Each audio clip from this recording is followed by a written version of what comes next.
Tu bosses dur, tu fais plus que ce qu'on te demande, et pourtant, ton patron ne t'augmente pas. Pas parce que tu ne mérites pas, mais parce qu'il n'en a aucun intérêt. Dans cette vidéo, je t'explique pourquoi il te bloque volontairement, et surtout, comment retourner la situation pour qu'il n'ait plus d'autre choix que de t'augmenter. Si tu veux sortir du piège du bon petit salarié, abonne-toi à Pyjama Riche TV maintenant. On attaque. Beaucoup pensent que si je fais bien mon boulot, on finira par me récompenser. C'est faux. Ton patron pense rentabilité, coût et rapport de force. Si tu ne dis rien, il ne bougera pas. Pourquoi ? Parce que tu fais le job sans râler, tu ne coûtes pas plus cher, et tu ne mets pas la pression. Donc il te garde comme tu es. Point. Tu ne représentes pas une menace. Si tu n'évoques jamais d'autres options, ton patron pense que tu n'iras jamais ailleurs. Tu ne rappelles pas ta valeur. Il voit ton travail comme normal, pas comme une valeur ajoutée. Il a d'autres priorités. Ton augmentation n'est pas en haut de sa liste, à moins que tu la forces. Et c'est là que la stratégie commence. Tu veux changer la donne ? Voici le plan. Étape 1, deviens indispensable et visible. Prends en main des sujets chiants que personne ne veut.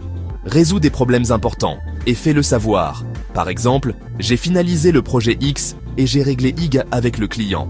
Montre que tu es un pilier. Étape 2. Crée le doute dans son esprit. Laisse entendre que tu es sollicité ailleurs. Parle de projets pro-futur, formation, envie d'évolution. Pas en menace, mais en réflexion personnelle. Je réfléchis à la suite de mon parcours. Je veux monter en compétences, avoir plus d'impact et être payé à la hauteur. Boum. Il comprend que tu es sur le départ. Étape 3. Demande un RDV formel et pose un cadre. Je souhaite qu'on discute de mon évolution ici, et notamment d'une revalorisation salariale. Est-ce qu'on peut planifier un point cette semaine ? Tu ne poses pas une question. Tu déclenches une discussion sérieuse. Si tu veux le forcer à te considérer, voici 3 leviers psychologiques puissants. Le manque. J'ai conscience que ce que je fais ici ne se trouve pas partout. La comparaison. Dans d'autres boîtes, pour ce genre de mission, la fourchette salariale est plus haute. Je me demande où je me situe. L'engagement. Tu m'as dit il y a 6 mois que j'avais progressé. Aujourd'hui, j'aimerais que ça se traduise aussi dans mon salaire. Tu veux qu'il réfléchisse, qu'il doute, qu'il ressente une pression douce, mais réelle. S'il te dit non ou pas pour l'instant, voici quoi faire. Ne t'énerve pas. Demande un plan clair. Quelles étapes dois-je franchir pour obtenir cette augmentation et sous quel délai ? Et surtout, note tout. S'il esquive, tu as ta réponse. Il ne te valorisera jamais. Et là, tu prépares ton départ stratégique.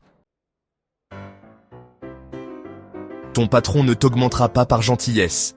Il ne bougera que si tu le forces avec intelligence. Mets en commentaire, je reprends le pouvoir si tu comptes appliquer cette stratégie. Like cette vidéo si tu veux d'autres contenus sur la négociation salariale et surtout, abonne-toi à Pyjama Riche TV, la chaîne des gens qui refusent d'être sous-payés pour leur valeur. On ne mendie pas le respect, on l'impose. À très vite.